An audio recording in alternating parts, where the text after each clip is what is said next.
నమ్మకమే లేనప్పుడు ఏది కూడా మన జీవితంలో చూడలేము, పొందుకోలేము. కాబట్టి ప్రభునందు ఉంటున్న మనమందరము కూడా, ప్రభు పిల్లలుగా జీవిస్తున్న మనమందరము కూడా, ప్రభునందు భయభక్తులు కలిగి ఉన్న మనమందరం కూడా, ఇంకొక మాట చెప్పాలంటే క్రైస్తవులుగా ఉంటున్న మనమందరం కూడా ఏమై ఉండాలంటే ప్రభునందు ఎప్పుడు కూడా ప్రతి విషయంలో కూడా నమ్మిక కలిగి ఉండాలి. ఆ విధంగా ఉంటే బలమైన కార్యాలు ప్రభువారు చేస్తారు.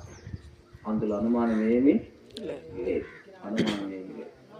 అద్భుతమైన సాక్ష్యాన్ని విన్నాం. తీసుకెళ్లే రోజున ఫోన్ చేసింది. తీసుకెళ్లే రోజు అన్న హాస్పిటల్కి తీసుకెళ్తున్నాం ఇలాగా విషయం అని ఫోన్ చేశారు.